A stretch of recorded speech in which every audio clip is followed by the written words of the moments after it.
So Battlestate Games just wrapped another Tarkov TV live where they talked about what the next few patches are going to look like for Arena, for Escape from Tarkov, and kind of the path towards 1.0. So let's go ahead and dive right in.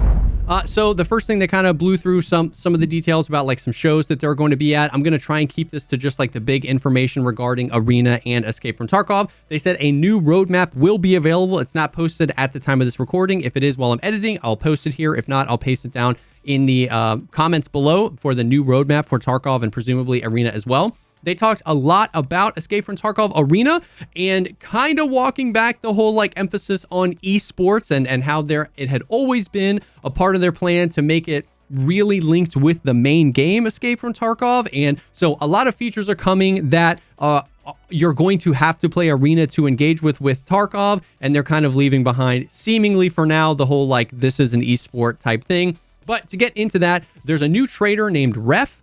He will be in both games, in Arena and in Tarkov. He will be who we use to like transfer money and goods and stuff like that. There will be new clothing that we can get from him, presumably from completing challenges in Arena. There will be quests that we get from him that will require us to do things in Arena. And we're going to there's all sorts of special currencies. What he sells, the currency is GPs. I don't know if that's actually physically GP coins or just a currency you get from Arena. There are also going to be all sorts of stuff like legendary marks and some really interesting currencies. He's going to sell special keys that are only available through him that I presume are going to open doors in Escape from Tarkov. So we'll have to see how those rooms get balanced and stuff like that. They showed off these special crates, like special weapons crates, and the one looked like a scav junk box. They almost looked like loot boxes. We're going to get them either buying them from him or getting them from challenges. Then you're going to have to go to your hideout and unlock them. So it's basically you're going to get a special case and then you're going to have to throw it into a craft where you unlock it. And then there's going to be gear in there. We have no idea what that's going to look like. They're fully redesigning the preset system in Escape from Tarkov Arena, probably going to allow us to create custom ones. We know we're going to be able to use our Tarkov character in Arena, and they're redesigning the preset system that is there. So massive changes to that. When Escape from Tarkov and Arena are linked, your XP, level, skills, and weapon mastery will be synced between them. Now, it kind of sounded like he said there will still be skill locks in Arena, so like a skill can't get higher than level 30 or whatever it is. But when you're in Arena, the XP you would have gotten for that skill does transfer to your main game account. That's kind of what it sounded like. Once again, we're just going to have to wait and see exactly how it happens. But once again, you'll be able to transfer money and presumably gear between the two games, vice versa. He said there will be a limit, but it will be a comfortable limit. They did show off the new secure container, the Theta container. It's an interesting layout. It looks like it's a 2x2 and then 3 1x2s. Super interesting. Them showing this here undoubtedly means that you will have to get this through Ref, which means you will have to get this through playing Arena. So we'll see how that goes and how hard that is to get. There is a new game mode coming, hopefully in July. I think around July is when they said this linkage patch is going to be. It did get a little bit confusing because there's a lot of patches coming this year. I believe July for the linkage patch, and with that will be a new game mode for Arena, like a bomb defuse game mode with a new map. They teased kind of what that new map looks like a little bit, but we have no idea what the game mode, how that game mode is actually going to play out. Another patch soon after the linkage patch in July, he talked a lot about the PvE mode. The PvE mode is extremely popular, more popular than they anticipated it was going to be. They are working on some technical changes. So what they want to do is if you want to go into the PvE mode solo, what they're going to try and do is spin that server up locally so that you don't have to match, wait for players, load loot, all that kind of stuff, so that you basically don't have to connect to one of their backend servers. And he said that loading would be instant. We'll see how instant it is. But then if you want to co-op with your friends, you're still loading onto one of their servers. This should theoretically free up a lot of their servers, meaning that they can maybe increase raid times and those loading times will get shorter. They're going to be adding a lot more features to the PvE mode. They are working on the AI, like the PMC AI in the PvE mode. They are going to be opening the sale of the PvE mode separate from the Unheard Edition. And they are still planning on mod support, but that will come after the release of the game, after 1.0. They also talked about lowering the progression rate in PvE mode. There is no forced wipes in the PvE mode. They are going to add an option that allow you to wipe your character if you want. But because there is no forced wipe, because you could keep that character theoretically forever, they want to slow the progression down a little bit. They dropped the new Chronicles of Ridgely episode. The B-roll will probably be up here, and that'll be on their YouTube channel. Unity 2022, the big update to the newer version of the Unity engine is coming soon, and it will be on the ETS very soon. They said that the game will be functionally the same initially, but it's more about giving them better tools and giving them a better playground so that optimizations and developments of the game will go faster. We will see about that, but know that it's coming, and that could help, more long-term than short-term. The armor system in the game is getting redesigned, which is good. It's kind of like a redesign of the redesign. They're splitting the difference a little bit and taking the new armor system and simplifying it a little bit. As I understand it, once again, don't take any of my word for it. This is all, what Nikita said and translated weird, and he's drinking and juice time and everything. But it seems like he said the side plates, the front plates, and the rear plates will all be the same size now. Currently in the game, depending on what armor you're wearing, it actually covers more or less of your front thorax or back thorax or whatever. But now all of those things are going to be the same size, and the front plates are going to cover part of your collarbone and part of the armpit hitbox as well. So they're taking a lot of what the new system brought with the different plates and replacing them and all of that kind of stuff, but they're squishing it just a little bit so front plates, back plates, and side plates feel more consistent. We'll see how this goes, but I personally call that a W. They are going to add polls into the game where Nikita can ask questions similar to what he's been doing on Twitter, ask questions about the game and about if people like certain features, and they're actually going to do in-game rewards for participating in those polls. This is obviously a huge W. More people represented gives a much better kind of gauge on where the community is about any one given topic, not just one streamer in their community or a few streamers, but like the player base as a whole, and people love free stuff. So I feel like a lot of people will participate in those polls if they get stuff for free. Now, this kind of got all over the place. Once again, I'm just kind of blare through some of the things he said. A lot of these bombs just got dropped as one-off lines, so we'll see. They are disabling the hearing distance modifier for the perception skill, which is nice. They're going to increase the leveling of a lot of skills because a lot of them level very slowly.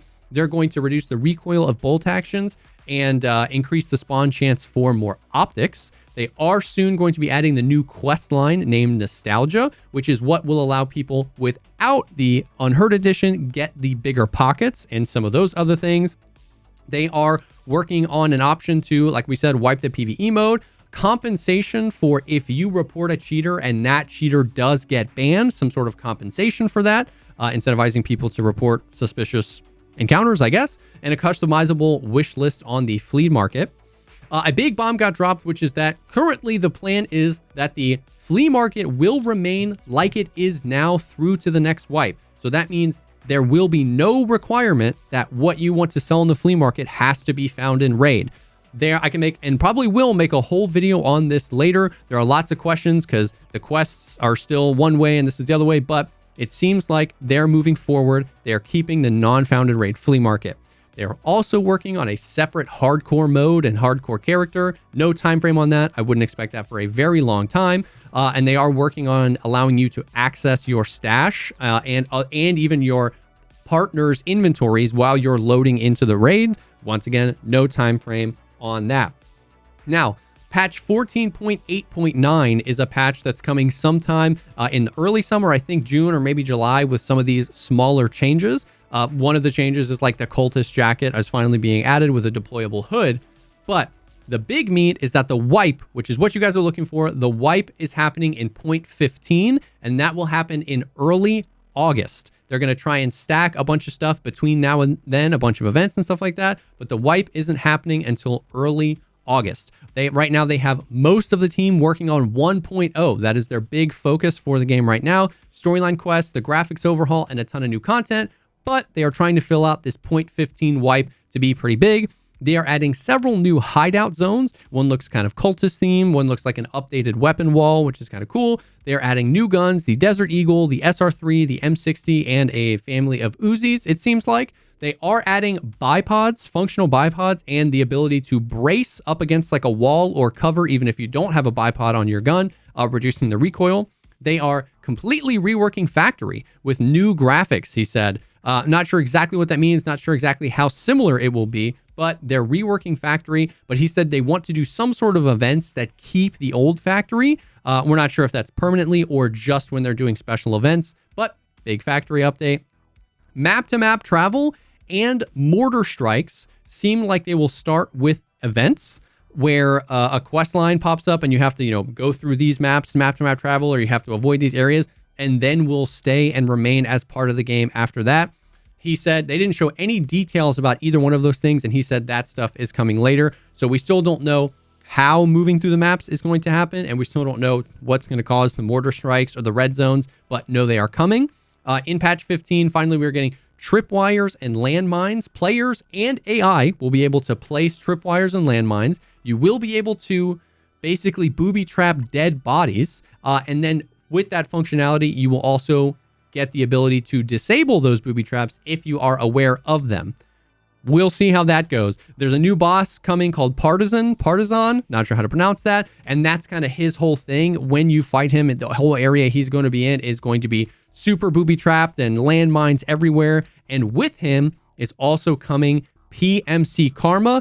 And specifically said by Nikita, they are going to give us as little information about PMC Karma as possible. They will not tell us how to increase or decrease our karma.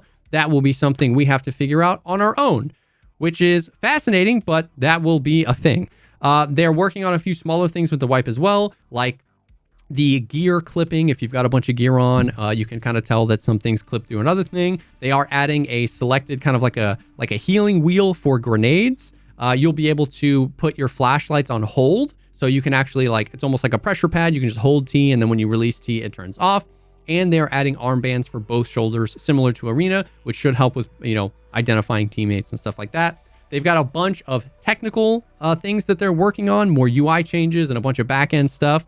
And he did spend a little bit of time talking specifically about audio. A lot of audio optimizations of the occlusion zones and the performance. I know I don't know much about this, but I know that he said that a lot in the past, that the audio system and all of the occlusion zones they have does drag down on performance. So that's kind of like a 1-2 punch if they can work on both of them. They are going to take another pass at the active headsets. So maybe increasing or decreasing the ranges of some of those. And they're going to take a pass at all of the sounds in the game. So the sounds your character makes, the sounds other character makes, the voices, AI and other PMC voices, and basically try to level them out and balance the volume of each of these things, which should potentially help us identify the things we do need to hear over the things we don't need to hear. They are working on tons of things for performance, a ton of updates for the FPS. They're working on the performance in the lobby. They're trying to add the new culling system that they brought in, I believe, to streets, to more of the maps. Basically, audio and optimizing the game, optimizing streets, optimizing the maps that we have is a priority for this patch. We've heard that before, so we'll see how it goes. But once again, that's what he said. And then there will be an additional patch in August for Arena. Like we said, lots of patches coming over the next few months. And that is going to be where we get the custom preset system, or at least another evolution of it, and a completely rework of a lot of the base functionality of the game. Then moving on into October, there will be he said, huge event. I think I heard him say Halloween, but I don't know. There's going to be a huge event in October and an additional patch in October for Escape from Tarkov proper. There's going to be a lot of quality of life adjustments in the October patch. Achievements will now start to give actual permanent rewards. He specifically called out permanently unlocking the Kill a Tracksuit if you complete that achievement, and even getting some armbands and stuff like that. Once again, he said this is maybe where they are going to try to do the interaction with the hideout and the stash while you're searching for a raid. Some other things like smooth zooming for LPVOs that zoom between 1 and 6 or between 1 and 8 times. And the autumn season will come in the October patch as well. Then we can kind of blitz through. The last thing he did was he went through some of the questions from his Twitter feed. And I'm just going to blow through these really quick. They're going to try to improve the PvP experience with more PvP focused events. They are considering allowing us to move around while packing mags. I think he kind of felt like that might be a good idea, but that they had just never considered it. So I doubt any development on that is going to come anytime soon. He said that they might try and make smokes better, but they need the new visuals and the graphics overhaul. The fountain rate system and the current inertia will stay the same. He says they have no plans to monetize Escape from Tarkov any further than the cosmetics that they have and the additional purchase of the PvE mode. We shall see. Pinning cases in your stash is also planned. Continuous healing, meaning you can just hold the heal button and you'll start to heal all the limbs that need health. That is planned as well. Additionally, it seems as though their plan is to move the scav system into you scav into a random map, and once you get high or max rep with fence, that is when you can select what map you want to scav into. Unique dog tags coming for EOD owners and unheard owners. The prestige system is still planned, but after or with 1.0 of the game. They still have some DLCs that they want for after. That basically he was saying that they want to continue supporting Tarkov after 1.0. Open world is somehow still planned. I have no idea what that even means at this point.